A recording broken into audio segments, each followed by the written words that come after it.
ሚዛን የሚባል ነገር አለ። በሶርፍ ውስጥ ትልቁ ርዕስ ደግሞ ይሄ ነው። ሶርፍ ስንቀራ ሚዛን አለ። መጀመሪያ ለምሳሌ ከተበ የሚለውን ቃል እንወስድና ስንት ፊደል ነው ከተበ? ፊደሎቹ 3። ሹክራን። ከተበ 3 ፊደል ነው። ሶስቱም ፊደል ላይ ያለው ሐረካ ምን አይነት ሐረካ ነው የሚታያችሁ? ፈትሃ ፈትሃ ፈትሃ። ይሄ ነገር ለመመዘን ያስቀመጧቸው የአረበኛ ፊደሎች ደግሞ አሉ። ሁሩፉል ሚዛን ይባላሉ። ፋ፣ ዐይንና ላም። እነዚህ 3 ፊደሎች ለሚዛን አስቀምጠናቸዋል ይላሉ። ይሄ 3ቱ ፊደል መመዘኛችን ነው። ይሄ ደግሞ ተመዛኝ ነው። እንግዲህ ሶርፍ ተጀመረሽ። ፈዓለ ሚዛን ነው። ከተበ መውዙን ይባላል። እንዴት ነው የሚመዘነው? ፊደል እንቆጥራለን። እዚህም እንቆጥራለን፣ እዚህም እንቆጥራለን። ይሄም 3 ነው፣ ይሄም 3 ነው። ከዛ የመጀመሪያዋ ፊደል በፋ አቅጣጫ ያለችው ፋኡል ከሊማ ትባላለች። ሁለተኛዋ ፊደል በዐይን አቅጣጫ ያለችው ዐይነል ከሊማ ትባላለች። ሶስተኛዋ ፊደል በላም አቅጣጫ ያለችው እቺ ላመል ከሊማ ትባላለች። ስም ነው፣ ያው እስጢላህ ይባላል ማለት የቋንቋው መማሪያ ሲስተም ነው። የመጀመሪያዋን ፊደል ፋ ነው የምንላት፣ ይችን መካከለኛዋን ዐይን ነው የምንላት፣ ሶስተኛ ፊደል ላም ነው የሚባለው። በእነዚህ ነው የሚጠራው ማለት ነው። ከዛ ይሄ ፈትሃ መሆን አለበት ስትባል ፋኡል ከሊማውን ፈትሃ አድርገው ትባላል። ይሄኛውን ፈትሃ መሆን አለበት ስትባል ዐይነል ከሊማው ፈትሃ መሆን አለበት የሚባል ነገር አለ። ይህን ፈትሃ እንድታረግ ሲፈለግ ዐይነል ከሊማው ላመል ከሊማው ፈትሃ ይባላል። እና እነዚህ 3ቱ ሁሩፉል ሚዛን ይባላሉ። እነዚህ 3ቱ ምን ይባላሉ? ሁሩፉል ሚዛን። ትርጉሙ የመመዘኛ ፊደል። ከ28ቱ የአረበኛ ፊደሎች ተመርጠው ለምሳሌ ሁሩፉል መድ እነማን ናቸው? እዛ ተጅዊድ ላይ ሁሩፉል መድ አለ አይደል? የመሳቢያ ፊደል እነማን? 3 ናቸው። ማን ማን? አሊፍ፣ ዋውና ያ።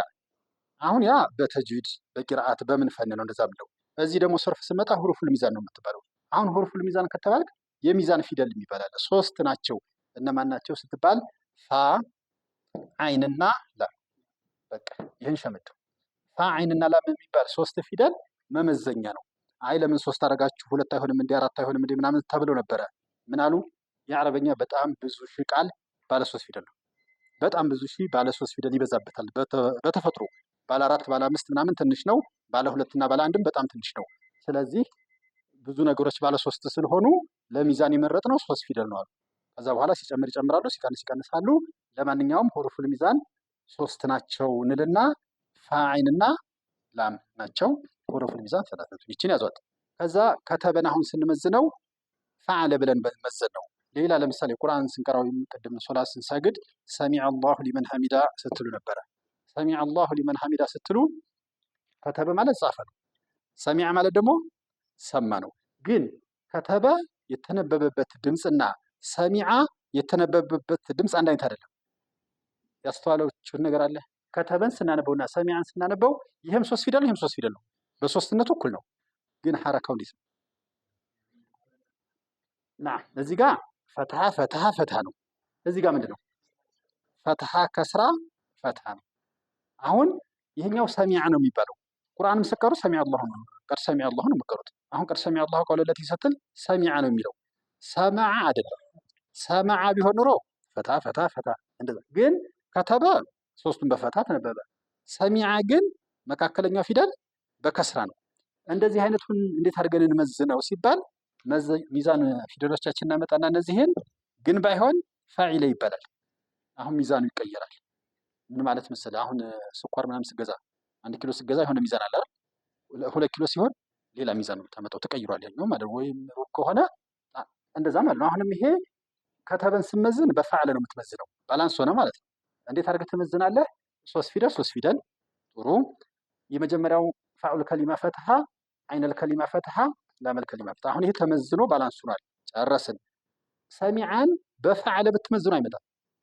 ሰሚዐን በፋዕለ ብትመዝነው 3 ፊደል 3 ፊደል። የመጀመሪያ ፊደል ፈትሃ፣ እዚህ ፈትሃ፣ ግን መካከለኛ ፊደል ከስራ፣ እዚህ መካከለኛ ፊደል ፈትሃ። ይሄ ባላንስ አይደለም።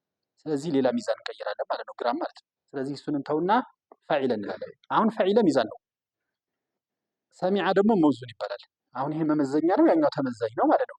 ሌላ አደገ ሲባል ከቡረ ነው የሚባለው። ተለቀ ማለት ነው። ትልቅ ሆነ ሲባል በአረብኛ ከቡረ ነው የሚባለው።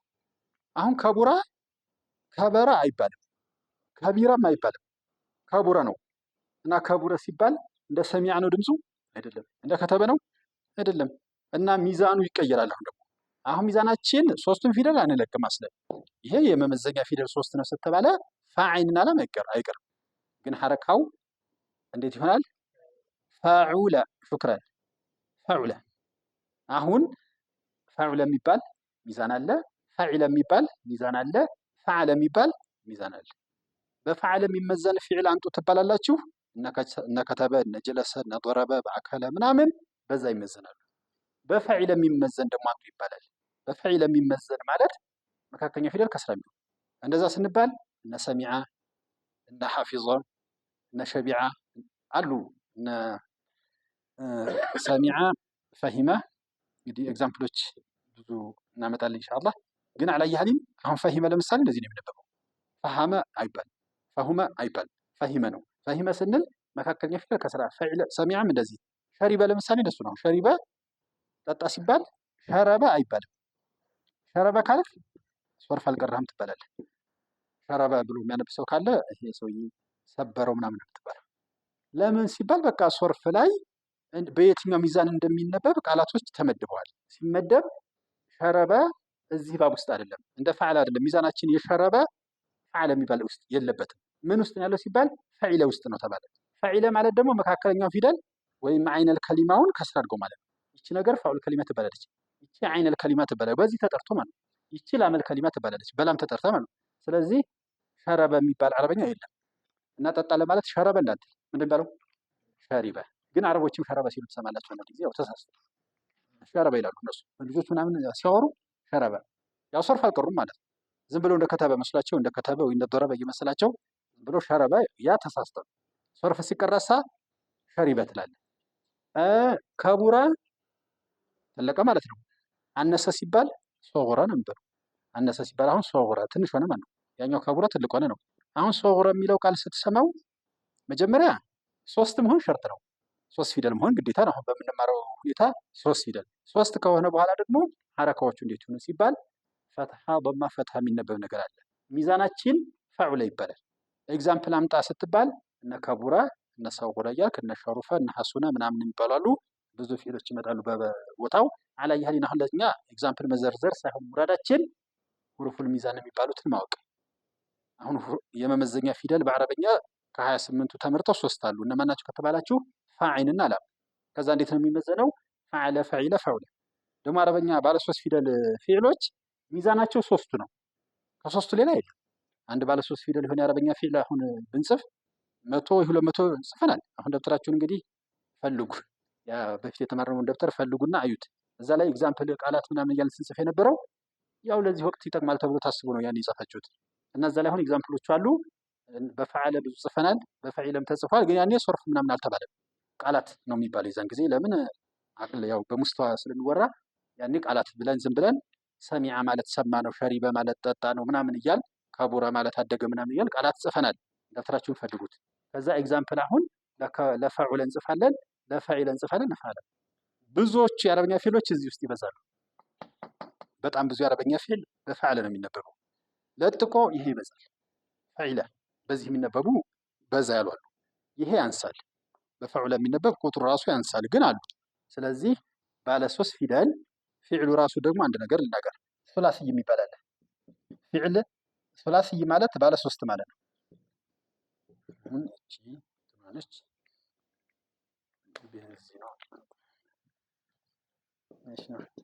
ሱላስይ ማለት አንድ ፊዕል ሱላስይ ከተባላችሁ ባለ ሶስት ፊደል ማለት ነው።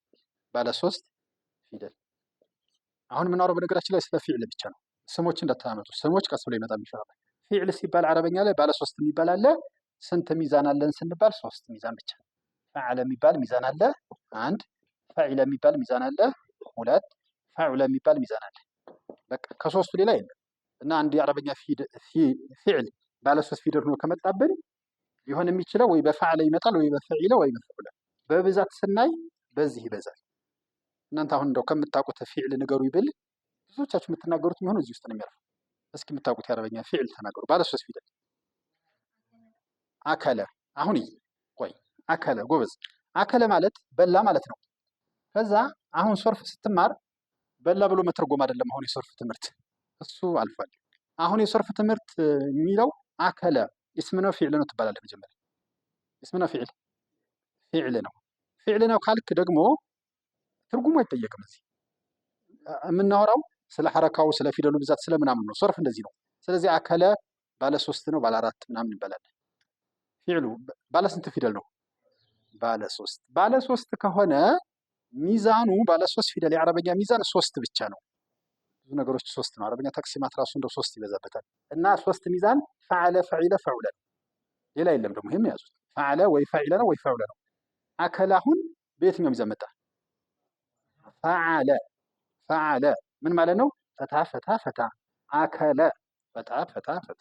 ሌላ እስኪ አንድ የምታውቁት ፊዕል ነገሩ ضرበ። ይኸው እንግዲህ ضرበ አለ አረበኛ ነው። ضرበ ምን ማለት ነው አይባልም። አሁን እሺ እዚህ ሶርፍ ላይ ضرበ ማለት ምን ማለት ነው አይባልም።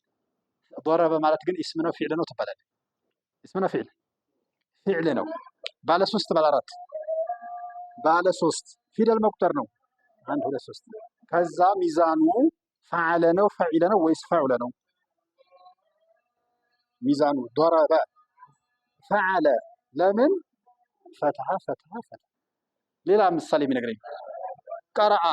አሁን ጠቅላላ እርግጠኛ ነኝ ብዙዎቻችሁ ከዛ የምትናገሩት እዛ ነው የሚያርፈው የሚበዛውም እንደሱ ስለሆነ፣ ስለዚህ ቀረአ እያለ ነው ደግሞ እዛ ዛኪር ቀረአ እያለ ይኸው ቀረአ።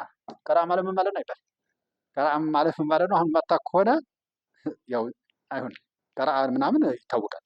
እሱን አውቀ ነው። አሁን ግን ኔቸሩን እያጠናን ነው። ቀረአ እስም ነው ፊዕል? ቀረአ ፊዕል ነው። ፊዕል ነው። ፊዕል ከሆነ ደግሞ ባለ 3 ነው ባለ 4 ይባላል? ባለ 3 ነው። ያው 3 ፊደል ባለ 3 ከሆነ ያለን ሚዛን ወይ ፈዓለ ነው ወይ ፈዒለ ነው ወይ ፈዑለ ነው። ሌላ ደግሞ የለም። አንተ ባለ 3 ነው ካልክ ወይ በፈዓለ ይመጣል ወይ በፈዒለ ወይ በፈዑለ። ዛሬ የተማርነው ሚዛን እነዚህ 3 ነው እንዳትረሱ። ባለ 4 ስንገባ ሌላ ሚዛን፣ ባለ 5 ስንገባ ሌላ፣ ባለ 6 ስንገባ ሌላ። ይሄ ኪታብ በቃ እሱን ስንቆጥር ያልቃል። ባለ 3ቶች ስናይ ባለ 4 ስንል ባለ 5 ስንል መጨረሻው 6 ነው በነገራችን ላይ። ስለዚህ ያ ነገር ስላለ አሁን ቀርአ ፈዓለ ነው። እስኪ ሌላ ኤግዛምፕል እንደው ወጣ ያለ ግን ከባለ 3 እንዳትወጡ አደራ። ጀለሰ ጀለሰ ይለኛል። አሁን ጀለሰ ፊዕል ነው። ስንት ፊደል? 3። ሐረካው በምን ተነበበ? ፈዓለ፣ ፈዒለ፣ ፈዑለ። ፈዓለ እንዴት ስትባል ይኸው ጀለሰ። እስኪ ልጻፈው ጀለሰ።